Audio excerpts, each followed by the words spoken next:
काल निवडणूक आयुक्त देखील निवडणुकीद्वारे बसवावेत, निवडून आणावेत अशी मागणी उद्धव ठाकरे यांनी केली. त्या मागणीकडे कसं बघता? खरं म्हणजे ही मागणी देखील हास्यास्पद आहे आणि खरं म्हणजे घटनेलाच आव्हान देणारी आहे.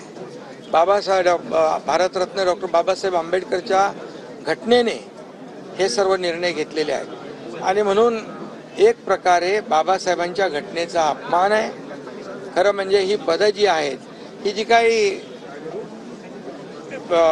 शासकीय यंत्रणा ज्या आहेत, या सर्व ज्या मग त्याच्यामध्ये निवडणूक आयोगाला, कोर्ट आहेत, शासकीय यंत्रणा आहे, सगळं जे काही घटनात्मक पद आहेत आणि त्या घटनात्मक पदाला आव्हान देणं म्हणजे तुम्ही जेव्हा तुमच्या विरोधात निकाल लागतो त्यावेळेस तुम्ही त्यांच्यावर आरोप करता आणि त्यांच्या नियुक्तीवर प्रश्नचिन्ह निर्माण करता, हे घटनाबाह्य आहे.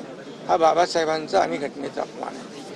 काल उद्धव ठाकरे आणि देवेंद्र फडणवीस यांची काल भेट झाली. शुभेच्छा दिल्या उद्धव ठाकरे यांनी देवेंद्र फडणवीस यांना. कसं बघता? निवडणुकीमध्ये उद्धव ठाकरे यांच्या माध्यमातून टोकाची टीका केली, प्रचंड टीका केली. आता हिंदुत्वाकडे देखील गेलेले. आता बघा, हे काल चांगली गोष्ट आहे. मुख्यमंत्र्यांना तर कोणी भेटू शकतो आणि मुख्यमंत्री या राज्याचे प्रमुख आहे.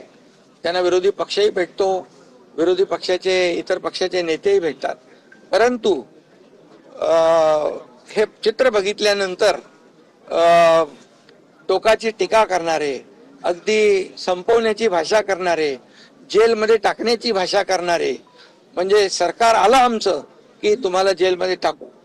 आणि ते यापूर्वी देखील 2019-20-21च्या दरम्यान देखील जे काही देवेंद्रजी असतील, मी असेल, आणखी काही भारतीय जनता पक्षाचे नेते असतील, यांना जेलमध्ये टाकण्याचं जे कारस्थान केलं गेलं ते तर जगजाहीर आहे.